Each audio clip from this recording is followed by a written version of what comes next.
Hey, can I get a grande iced vanilla macchiato light drizzle?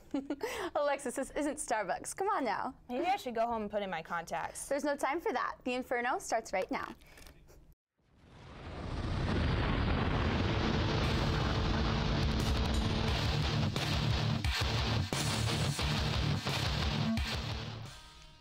Good morning and welcome to the Inferno. I'm all about that bass, and with me at the desk is Allison Gargaro. It's nice to see you out of the control room, Alexis. Joining us on the panel today are Joe Cortez. We finish each other's Faith Decker. Sandwiches. That's what I was gonna say. And Johnny Soto. That's what I was gonna say too. Now let's talk about football. How did the CFB Top 10 fare this weekend? It was a wild Saturday all over the country. Let's see who survived to make this week's Top 10. Alabama takes the top spot this week, and Oregon hangs on at number 2, while the Seminoles retain the 3 spot. The formerly number 1 Bulldogs fall to number 4, and TCU drops from the final team into the first team out. And Ohio State takes over the 6th spot, with the Baylor Bears holding strong at 7 for the 2nd consecutive week, while Ole Miss leads the 2 lost teams at number 8, with UCLA sitting at number 9 heading into their game against USC this weekend. Rounding out the top 10 is Georgia, who just lost Todd Gurley for the season with a torn ACL. Ouch. Well, it's going to get harder and harder for the selection committee.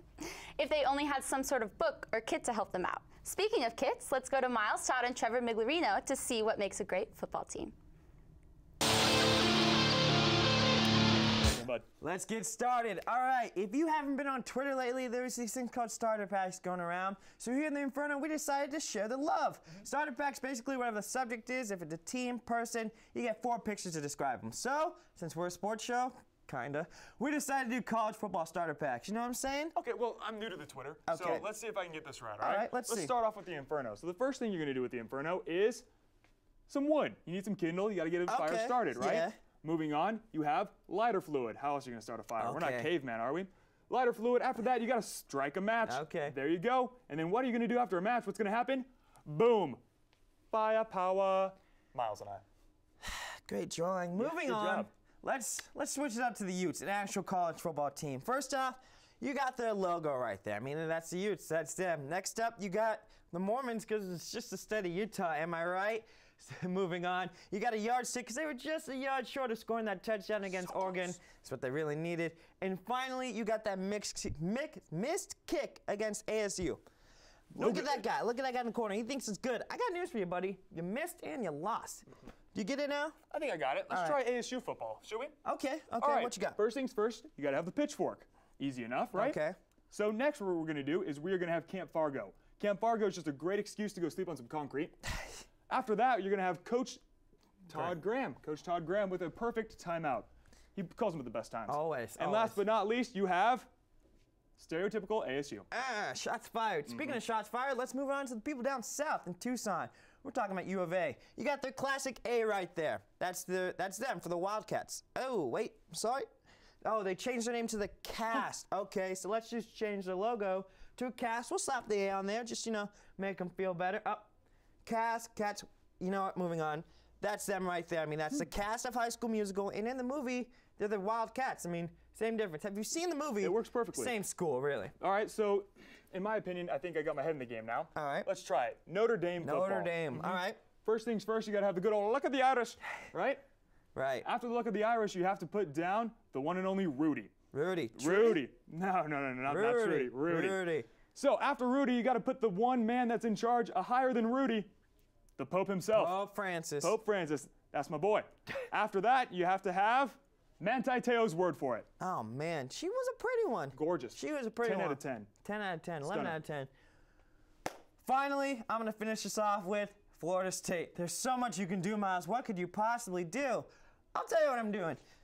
Crab legs. I'm sorry, Winston. You're never living that one down. Moving on after that, you got the book Common Sense by Thomas Paine, because they really don't have a lot of it. Next up, you got a lawyer, because, well, I mean, he's always getting them out of trouble. And finally, just straight up police report. I mean, they're number 1 for a reason. Number 1 at getting arrested, allegedly. Miles, I don't get it. All right, well, that means you need to watch more football. That's it for the college starter packs here at the Inferno. Back to you at the desk. Well, that was informative. Now it's time for the panel to break down last week's games. Speaking of breakdown, what happened with ASU and Corvallis, Johnny? Well, you know, many said this was a trap game for ASU heading in, and indeed it was. The Devils let their guard down against Oregon State and looked awful on both sides of the ball. Let's go to the highlights. Not sure what was colder last Saturday night, the Weathers or the Sun Devils. We pick it up in the first. Sean Mannion hands it off to running back Storm Woods. Yes, that is his real name. Anyways, he finds a gap and makes that 78-yard touchdown run look like a walk in the park. Fast forward to the fourth, Mannion gets the ball, has time, looks at his receiver, and lobs it over to Jonathan Villamon, misses a tackle there, runs it, and you guessed it, another missed tackle as he gets a 67-yard touchdown. But don't worry, the Sun Devils offense would also disappoint. Taylor Kelly gets picked off on Michael Doctor, and if you were thinking missed tackles by ASU and a pick six by OSU, you were correct. The Devils would lose to the Beavers 35-27, and Todd Graham would not be a happy camper. Faith, what do you have? All right, UW Arizona, ladies and gents, let's take a look. Skylar Miles tosses a little bubble pass over to Marvin Hall, who's about to run that beauty down the side. Psych! Stops in his tracks, puts the throttle on, sends it soaring down the field to Joshua Perkins, struts into the end zone with the touchdown. Trickery. Hope you're ready for a little more black magic. Here's a fake kick from Arizona in the second quarter. Not sure if it's the wheels on this guy or that beauty's blocking, but Zonerville's got the touchdown. Puts this back in a one-possession ball game. Skipping ahead to the fourth quarter now with 3 seconds on the clock and Arizona down by dose. Casey Skyron, nothing but net. And the win, and the Cats would celebrate that, or however much you can really celebrate in the desert. All right, now over to you. Well, I'm going to show you a matchup of the two best defenses in the conference. Stanford could be the best defense in the nation, and Utah, well, they do one thing, and they do one thing better than anybody. They get after the quarterback. Speaking of quarterback, this game features two of the ugliest throwing motions in the nation, Stanford's Kevin Hogan and Utah's Travis Wilson. But that's not the point. Let's get to the highlights. Here we go, first drive of the game, play fake. Kevin Hogan has tight end wide open. Now into the second quarter, Utah with the triple option. Both backs are covered, so Wilson pounds it in himself. That ties it at 7, and that's where it would stay till the end of the game. To overtime. Safety, what are you doing? That is too easy. Stanford would tie it up and add a field goal as well. Utah's next possession, slant, touchdown, ball game. Travis Wilson gets it done despite the hideous throwing motion, and Utah stays alive in the Pac-12 South. Guys? What a week for the Pac-12. But how did it affect the standings? Well, the South must be owned by Southern California again, because it looks like there was an earthquake. The Trojans are on top of the South, boasting a 6-2 conference record, with UCLA right behind them at 5-2, heading into the battle for Los Angeles tomorrow at the Rose Bowl. Also at 5-2 are ASU and U of A. Utah improved to 4-3 in the conference play, beating Stanford last week, and they still let Colorado play Division I football, despite the fact that they've yet to win a Pac-12 game. I don't think we've even had to edit the graphic for the North, as the Ducks are still on top at 6-1, and no one else has a winning conference record. Stanford dropped to 3-4. The Golden Bears should change their name to Bronze, since they're still 3rd and 3 at 3-5. Washington State, and Oregon State are all 2-5, with only Oregon State getting a win over the weekend. Oregon and Colorado should just switch divisions to make things fair. This week, we're bringing back the heat on the street. Let's go out to Hunter Davis and Tyler Lyon to see what this week's burning questions are. Hello, I'm Tyler Lyon. And I'm Hunter Davis, and right now we are in the heart of Taylor Place Mall. And we are here for Heat on the Street. All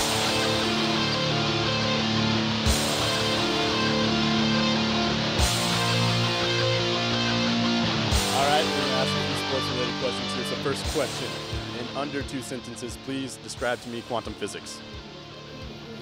You lost me at the word quantum. Quantum physics. I have absolutely not a clue whatsoever. I hate quantum physics. That's my one sentence. Okay, solid sentence. I love it. So this week, UCLA will be taking on USC. Who do you have in that game? UCLA is a better team.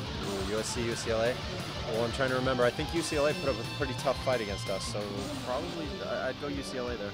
UCLA. UCLA? All right, last question here. Colorado, coming off a bye, they've been hot, and I mean hot. Colorado's been almost unstoppable. I mean, they haven't quite won yet, but they're looking good. Headed into Eugene, do you think they can win this game?